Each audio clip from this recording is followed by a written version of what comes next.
어떤 폭력도 용인돼서는 안 되고 수사도 엄중해야 되는데 어제 윤희근 경찰청장이 국회 행안위에 출석을 해서 현안 질의를 했는데요. 민주당 이재명 대표 피습 사건 은폐, 축소, 부실 수사 의혹에 대해서 전면 부인을 했습니다.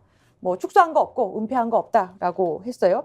민주당이 범행 동기를 알 수 있는 그 변명문 있지 않습니까? 네. 그 변명문의 원본을 우리가 열람이라도 하자. 네.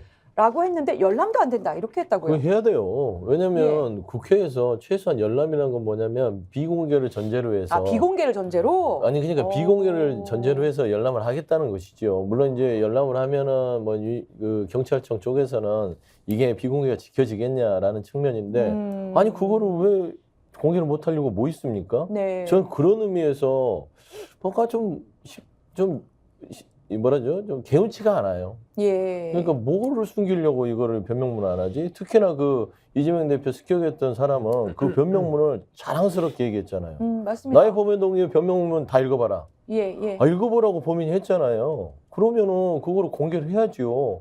저는 그 부분에서 자극적인 부분을 빼고 최소한 공개를 해야 되는데 의원실에서 따져보면 이게 자료 제출 요구거든요.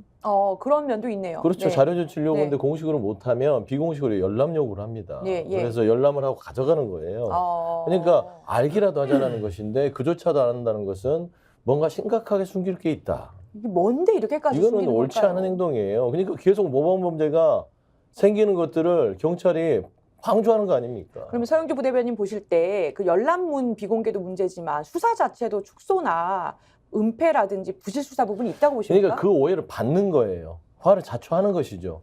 경찰의 가장 그 기본적인 덕목은 수사는 투명하고 공정하고 맞습니다. 해야 네. 됩니다. 네. 그런데 이 숨겨놓고 밀실에서 하면 그거 옛날에 70년, 80년대 옛날에 공안경찰들이나 하던 짓이잖아요. 그러니까 지금 시대가 그런 시대가 아님에도 불구하고 왜 갑자기 현 정부 들어서 경찰 수사가 이렇게 밀실에서 되죠? 뭐가 떳떳하지 못하죠? 저는 이런 부분에 있어서는 유괴 사건도 아니고 이 피해자를 보호해야 될 부분도 아니고 이거는 피해자가 요구를 하잖아요. 이재명 대표가 피해자인데 예. 당 대표가 속한 당 소속이 행안위 의원들이 자료 좀 내놔라 했더니 그걸 숨기고 있으니 이거 참 뭐가 있지라는 생각밖에 들 수밖에 없어요. 신인규 변호사님은 수사 평가 어떻게 하세요? 우선은 이재명 대표에 대한 피습 사건에 대한 수사가 전반적으로 좀 부실하고 또 의문점을 많이 자아내고 있거든요. 그러니까 예를 들면 그 현장에 대해서 이제 공공장소다 보니까 빨리 치울 수밖에 없었다라고는 하지만은 그 보존 자체가 매우 부실한 상태에서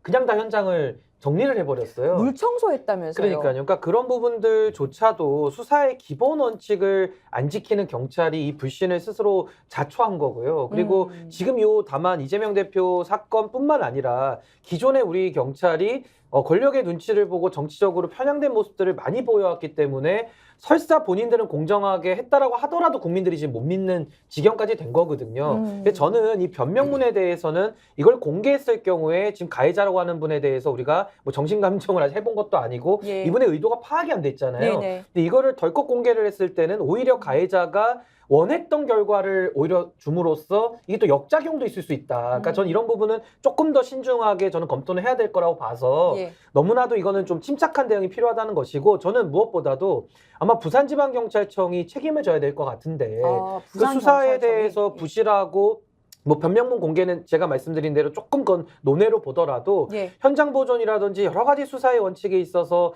불투명성을 오히려 자초했던 부분 여기에 대해서는 책임을 좀 져야 된다는 생각이 여기서 듭니다. 하나만요. 현장을 바로 물 청소를 하고 정리를 해버렸잖아요. 이게 평소 사건 하실 때 보면 일반적인 일은 아니죠. 아니 근데 이제 이런 사건은 물론 검사 출신이 기록나무이 더 잘 아시겠지만 예. 제가 아는 법률 지식에서도 그 현장에 대해서 사진도 찍어놓고 물증도 다 확보하고 공공장소긴 하지만 일단은 통제를 해놓거든요. 예, 그러니까 예. 통제를 해놓은 상태에서 재판 과정까지 다 고려를 해서 증거들을 다 확보를 한 다음에 물청소를 하든지 현장을 지우든지 해야 되는데 예. 그게 끝나지도 않은 상황 속에서 먼저 뭐에 쫓기듯이 다 현장을 먼저 증거를 다 인멸해버리는 식으로 가다 보니까 이거 조금 상식에 맞지 않는다. 그렇다면 왜 이렇게 했는지를 부산지방경찰청이 이 부분에 대해서는 밝혀야 될 것이고 밝히는데 납득이 안 되면 본인이 책임을 져야죠. 근데 예. 그런 게 지금 없기 때문에 그럼 이거 정권 차원에서 하는 거 아니냐라는 의구심까지 연결된다고 봅니다. 예, 맞습니다. 일반적이지 않죠. 범행 현장은 일단 보존이 원칙이고요. 그러니까 증거 수집이 다 완료되고 나면 그 다음에는 치울 수 있습니다만 저렇게 사건 직후에 청소하는 경우 그러면 이제 그 사법경찰관은 정말 혼나죠. 아, 이게 그럼 이제 그 정도의 그 비상식적인 그럼요. 당연히 일인가요? 이게 사건 현장은 보존이 원칙입니다. 맞습니다. 예, 예, 보존이 예. 원칙 그건 상식이고 수사의 기본인 것이고 예, 맞아요. 그리고 어제 행안위에서 윤희근 경찰청장이 피사실 공표 문제 때문에 공개하기가 어렵다 뭐 이런 답변을 했어요. 그 규정으로 처벌된 사람 지금 수십 년 동안 아무도 없지 않습니까? 아니 사실은 피사실 공표를 제일 많이 했던 사람은 한동훈.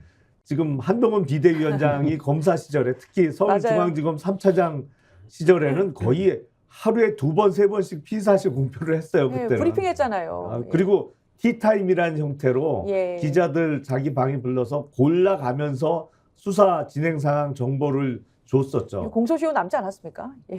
남았죠. 네, 많이 남았어요 아직. 예. 근데 그 정말 윤희근 경찰청장대로 피사실 공표 때문에 공개를 못한다고 하면 이달 말까지는 기소를 해야 되거든요. 근데 아시겠습니다만 피사실 공표라는 것은 기소 전까지만 해당되는 문제잖아요. 예, 맞아요. 이제 검찰에 의해서 기소가 되고 나면 그다음부터는 피사실 공표 문제가 나올 수가 없습니다. 피고인으로 이제 전환이 되기 그렇죠. 때문에. 예. 그렇기 네. 때문에 그렇다면 좀 태도를 명확히 해야죠. 그럼 검찰에 의해서 이달 말 전까지는 기소가 이루어질 텐데 그럼 기소 이후에 저희가 자료 제출을 하겠다. 뭐 이런 식으로 좀 태도를 명확히 할 필요가 있다고 생각이 돼요.